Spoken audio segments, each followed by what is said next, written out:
So because my sister went to medical school, so I do all the IT, so I'm a technologist. So about 20 years ago, I doing a lot is on the voice recognition, right? So nowadays you see a lot of Alexa, right?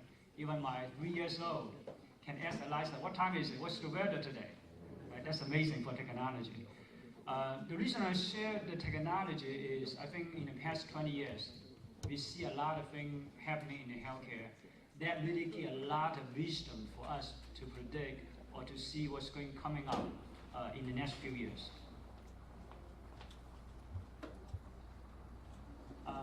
So before I co-founded Mdland, so I was also working at JP Morgan. So I got the experience working with very smart people, I think, building the data centers across the globe. So that really helping me to translate something I can share with you, I think, down on a few slides as well. So Mdland's mission is really using technology to deliver simpler and better healthcare. So tonight's talk really focus on three things. One is how the technology can help you to increase the revenue. The second, how you can help you to improve the productivity. Third, very important, engage your patient and make sure your patient is happy. So the journey to transform the healthcare happening in the past 20 years, in particular past few years, when the federal government is spending $36 billion on meaningful use. So as you can see, I think today, probably 80–85% hospitals, private office have adopted EMR.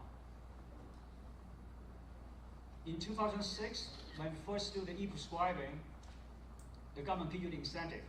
Right? A couple years ago, when you do the meaningful use, the government gives you the money.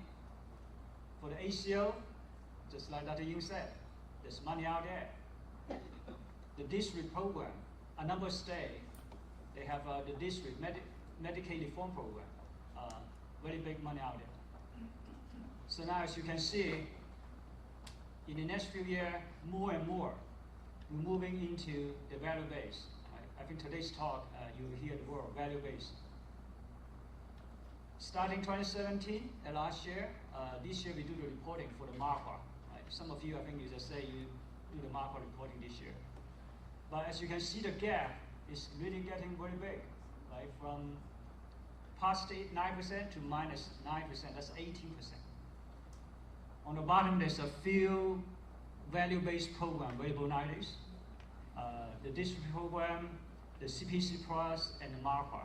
There's a few things I also talked in the slide. I think you can see what is coming up in the pipeline. Now, actually, you're facing a lot of challenge too, right? So I think this picture really unveiling a lot of the truth about practice of medicine today. You got some sort of incentive, right? The government promised you to get it. But on the other hand, you're being burnt out by the EMR. You got to hire more staff. How many nights a weekend you're working on the EMR? And the payment, how much money you receive, right? And when you look at other industry, every time when you adopt technology, a lot of layoff, right? But in the healthcare, actually, you hire more people, right? Hire more staff to do the work, and they don't know how to do it. So the approach we are taking is really focused on a few things. I think first, we deliver a certified HR. The second, I think we focus a lot is on the quality improvement, right? Telling you where the gap is, what you need to do, how you get those incentives. And the third, office automations. A lot of things can be automated using technology, your computer to do all the work for you. Mobile technology is so important. Everybody have their phone. How much time you spend on a WeChat, right? Those time can be valuable, potentially can help you to make money too. VIP Health, engage your patient. The new program, CCM, RPM, right? Those are eligible for all the Medicare and Medicare Advantage. Let me play you a video today. I think that is a story from our customers.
So he's a customer, and also he's a physician oncologist, and he's a Dr. Li Chexu, and also he's the CEO of the company. So I think his background is kind of unique. He likes technology. He has his own EMR. So around 2006, 2008, so he called me up. He said, James, I want you to come to my office. I want you to take a look at my EMR. So I went to his office. I looked at, and I told him, hey, Dr. C, why don't you take a look at my EMR? So I sold the iClinic to him. So he switched. So he switched into the iClinic EMR. And 2 years later, he invests his money in the company. I think that's around 2009 and 2010. So 2014, he became the company CEO.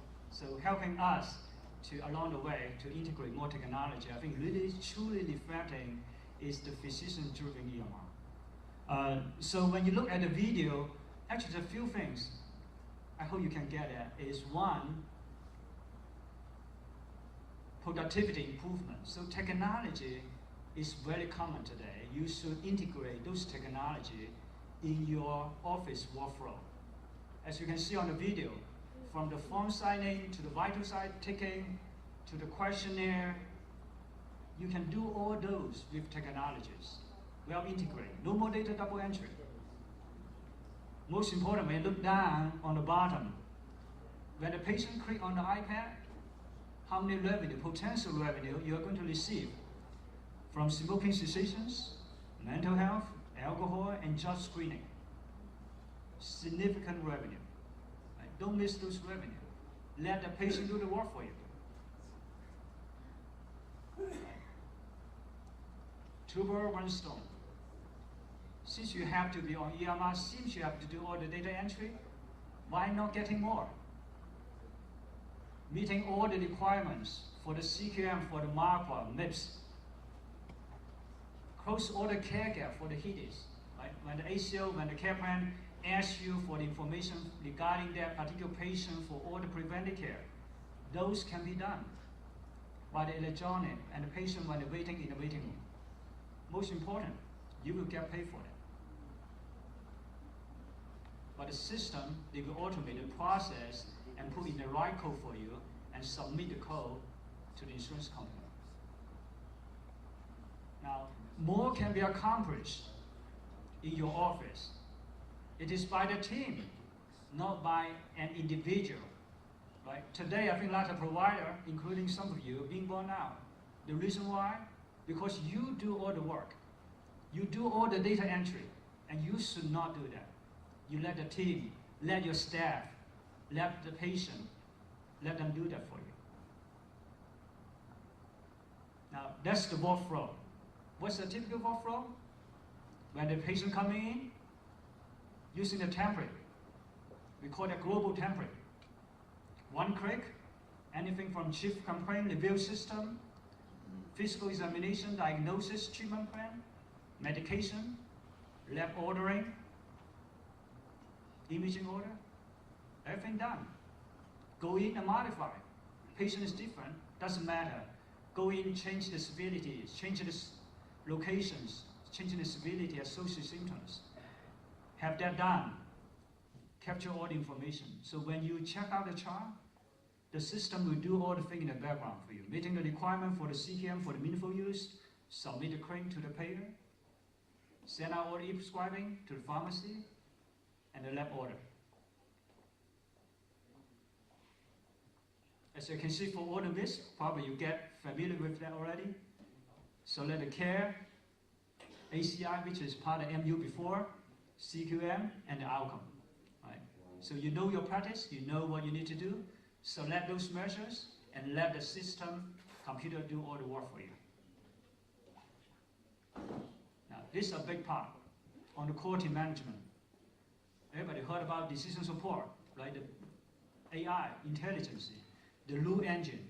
So that's how that come into the picture, right? So you know which measure you are participating with, you know the symptom, the problem diagnosis the patient have.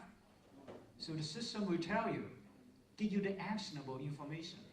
So your staff, they know there's a gap over there. Those are past due. they click into it, and then you can close gap at the point of care. Right? So you don't need to teach them. Of course, in the beginning, you got to teach your care team, teach your staff to do that. But after that, what? The system will tell them, go to the QM, go to the quality management, look at those gaps. Make sure when the patient in office, you close all those gaps. Now, close the gap at the point of care. Again, that's a care team approach. Front desk, MA, nurse, physician, you're the last one down in the train. So again, the work needs to be done by the team, by your staff, not just you. Follow-up. Using the follow-up features to make sure all the gap, all the to-do list is complete. Right? The people complain. No, my front desk, they only part-time, they only work here for a few hours a week. They don't know what to do. But there's certain thing in the system, using the follow-up, you assign the work to them, guess what? They have to finish it. Mobile. Using the mobile, everybody carry their phone. Android, iOS, right? Using the application in the phone to engage those activities. You don't need to really work late at night, sitting in front of PC to do all the work. When you're at home, when you're in your living room, watching TV, what were you doing? Using the mobile devices, just a little bit spare your time. Opportunity beyond the office. I think that's very important. I think Dr. Yin talked about part of CCM. There's a lot more opportunity nowadays, and that's what the government want to do. Right? Telehealth obviously is a very, very important topic. Year 2020, right? Medicare is going to start paying for telehealth. Right? It's going to change. It's changing rapidly. So that's why government, starting this year, they even pay you for the RPM, remote patient monitoring. Right? So let me backward a little bit, talk about CCM. Right? CCM, the program starting 2015. Right? Take a look at those two codes. 20 minutes spent on non-face-to-face visit with the patient, you get paid $42, right? Very sick patient, you spend a lot of time for 60 minutes, $94. I think that's even better than the level 3 billing you're getting today. Right? Of course, there's some requirements. It's not enough to even go to a restaurant to eat. Right? But you don't need to do that. I think your care team can do that for you, your staff. So that's why you need to combine the CCM, RPM, and some other program. Make it more attractive. Right. So now the software, though, you got to identify the patient candidate, right? CMS published the chronic disease criteria, 2 or more chronic conditions. Right? Let the system identify the patient for you. And you got to enroll the patient. Consent is very important. Again, when the government gives you the money today, I'm sure they will come back to audit you, to ask for the proof, right? Consent is very important. Obtain the patient consent. Care plan, very important. You say you did the work, and you need to prove to the government what kind of work you did, right? So that's the care plan. So the systems should give you a very customizable way to document your care plan. Check your time. The government say 20, 40 minutes. You cannot look at your watch and counting my time and write on a piece of paper? No way. Let the computer, let the mobile technology automatically capture the time for you.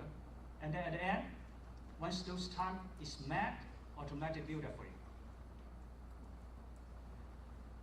So again, you can use the mobile to participate with the CCM care. Since you spend the time on the WeChat, but if we tell you spend 20 minutes, potentially you can get $42. Are you going to do that? I'm sure you will. Now, remote patient monitoring, starting this year, you can get close to $60 PMPM per member per month for both Medicare and Medicare Advantage. Now, again, the requirements, you got to obtain the consents, you got to have the patient electronically transmit the data to you. And then you got to update your care plan, you communicate with the patient, time tracking, very important, and then your electronic bill. Now, when you're doing all those, beside the money, beside those $60 for the RPM, $40 for the CCM, you can also improving your Marquardt mix quality score. Right? Again, two birds, one stone. Right? Doing the work, get paid, meet the requirements.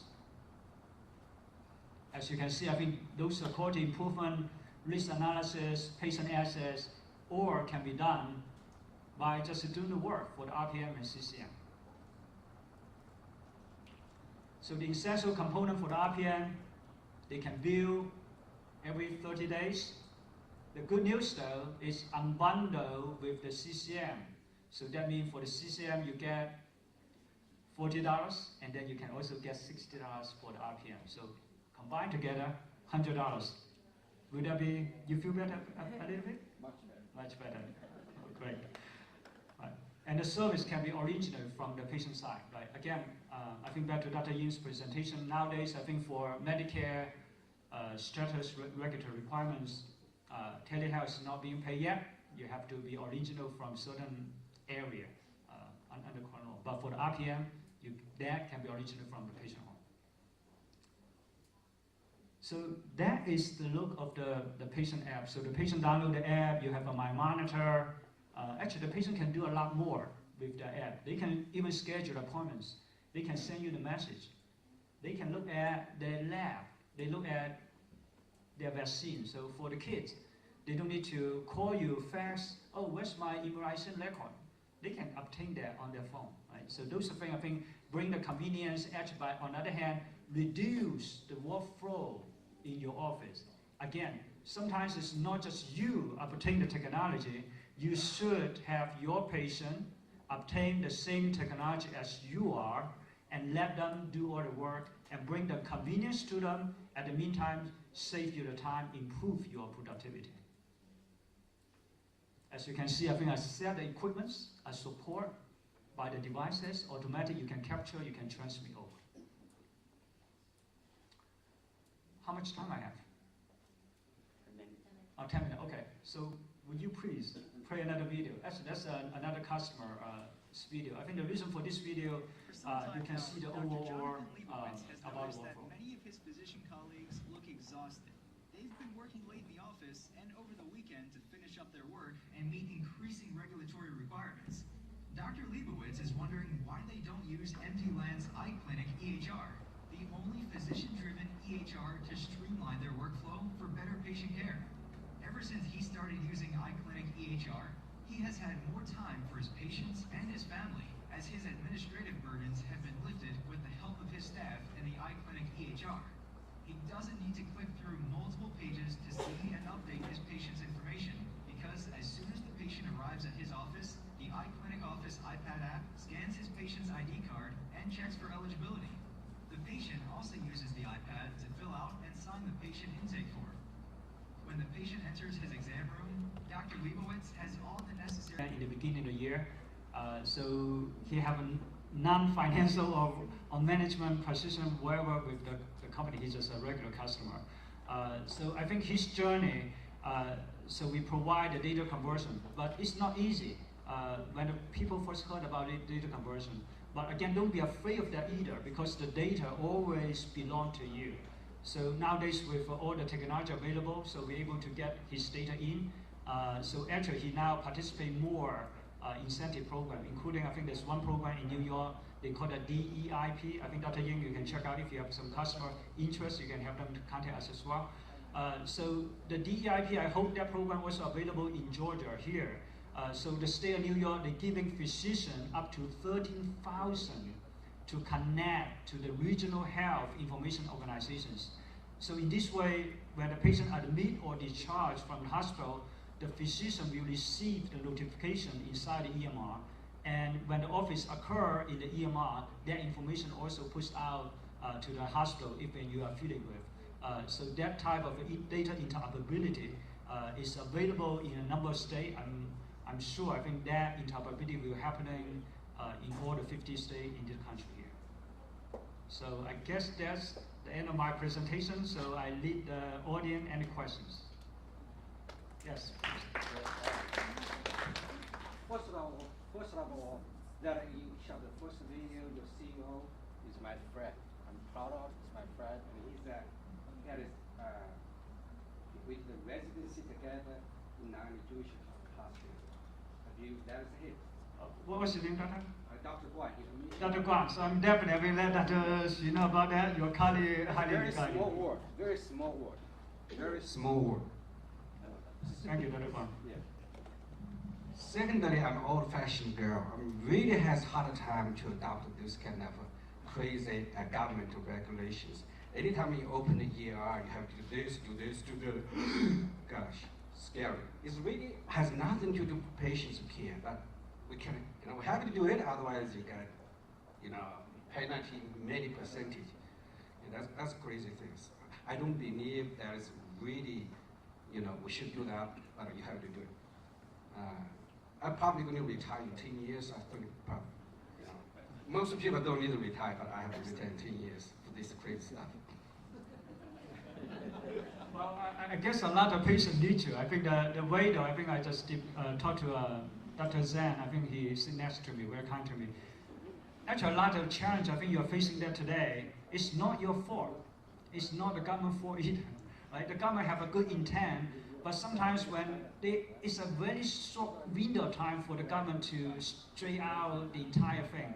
So for instance, for the 36 billion for the meaningful use, that's very short period of time the government need to send out all the money because the nation is in crisis, in the financial crisis, they need the money to stimulate the economy.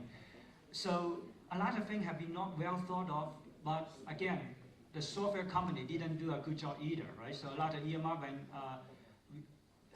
we share your pain, right? So even though us, we try to do our work, I'm sure I think we can do better, but in general, in the industry, I think EMR company, they are not still lack the efficiency. Yes, please. Actually, I work for CDC, and as you mentioned that, and for use. So that actually we have a group of people, 50 people work on that, and trying to get EMR or EHR and connect or integrate into the disease surveillance system. And but actually it's very difficult because there's so many EMR systems exist in the country. But the question is that, and how your system can be integrated into a disease system in the standardized format, for example. So what industry terminology or standards you use, for example, ICD or NOI code, some other industry standard code that can be integrated into other systems in the format the machine can communicate easily. Second question is about, so for me specifically, I'm working at the Center for Global Health. So we support other countries. Like in my branch, we have worked on 31 countries. So many countries want to adapt the electronic medical records or health records and integrate with their national disease surveillance system seamlessly. And they request language support. So what the language your system is, and how the system can be adapted to portable, to flexible, and to other or integrate with other systems. Sure, thank you. I think that is very technical. So I guess a few years ago, I think that is indeed a challenge. But when I look back the progress we are making along with the partner, with the government, and also a few years down the road, I'm sure I think all the system will be interoperable. A few examples. So in New York, so we are the first company to build a bi-directional interface with the citywide immunization registry. Actually, that project was also presented at AHQR as part of the research funding project, Mdland project as well. So what we did, we built a lot of local registry with the syndromic surveillance, with the disease management, with the government agents, cancer registry, I think with a few states as well, immunization registry with the most state. So on that kind of level, so we're able to connect. The second, on the state level though, I think the project we talk about DIP, I think in New York, also in Georgia, in New Jersey, there's all the state, they all have the real, they call it RHIO,